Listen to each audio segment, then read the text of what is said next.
Michael, over to you. No worries. So my background is marine pests and marine biology and medical areas as well.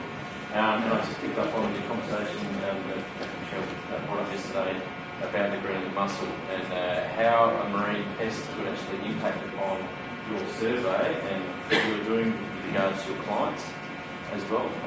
It's something Australia takes very seriously, and it basically historically came from back in 1998 in Cullen Bay Marina in Darwin. The black striped mussel took off and they quarantined that marina, and then they spent $2 million shipping up B-double trucks full of copper sulphate and chlorine, and they used every last resource of copper sulphate in Australia, dumped it in there and totally nuked everything. But in that process, they also quarantined that whole area, so there was no vessels allowed to leave that area. That shows how serious it is.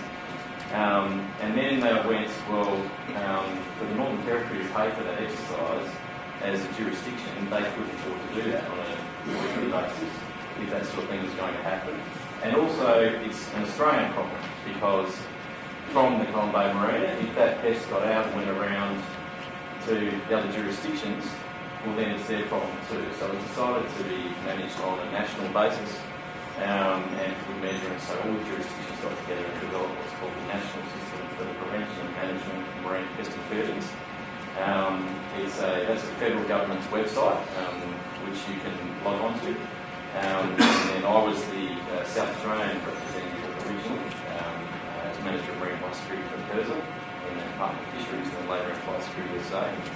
And we developed all of the mechanisms, research, pest lists, all to manage ballast water and biofouling. Now, we heard about what happened with the Greenland mussel, and we've had a couple of examples of that over the last couple of years where vessels have actually been turned away from Australia at a cost of $2 million, $5 million, $55 million for single exercises, basically because in Australia we don't have, we've got Synchro-Lift here, which is the naval air warplane destroyer contract shipbuilding facility that's not open to the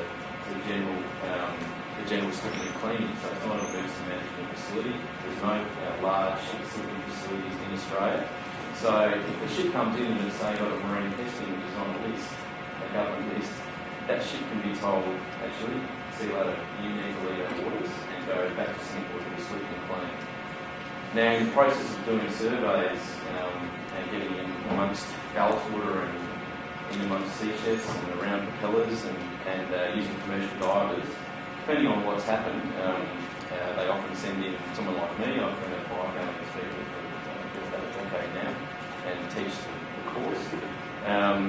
That they'll get somebody in like me to go, well, we've spotted something a little bit abnormal, or actually just if it's a vessel importation, when the vessel's coming in for a critique, they used to just look at everything above the waterline, now they're looking below as well. That's being managed. These are all based on IIMS conventions as well. Ballast water convention is actually pretty much now in place as part of the Joyce's biosecurity bill.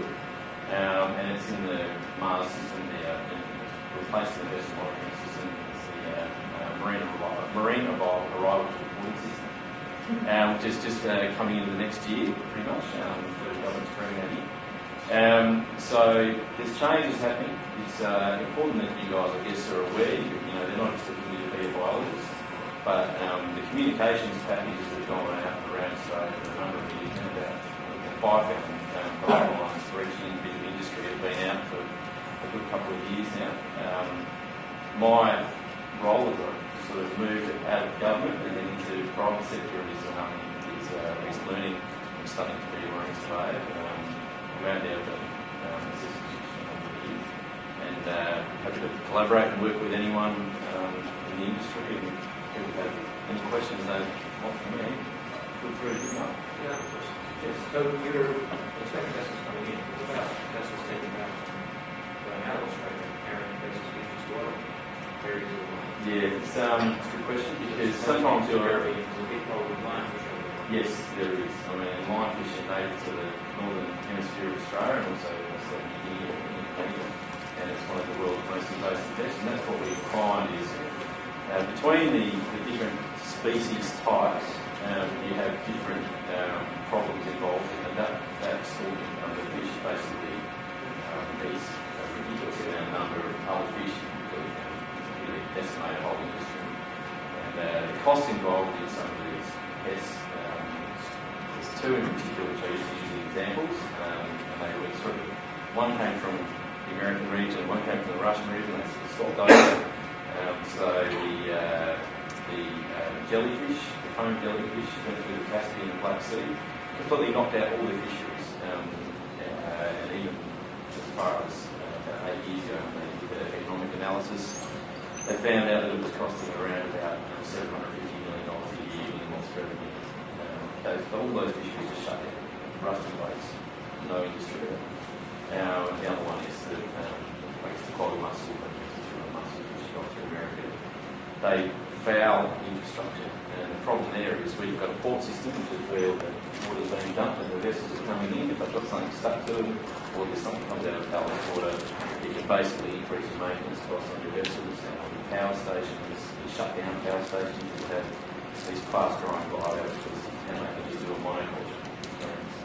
On the seafloor, you've just got one species, not a nice, beautiful, biodiverse fisheries habitat. So there's, I guess if you want more information, you can always ask me, and there's also the federal government website. I chaired the National Committee and led on for about 2.5 years, and on the National Biosecurity Committee, chair of the NSC. So feel free to think out. Thanks, Michael. All right, thanks. Another,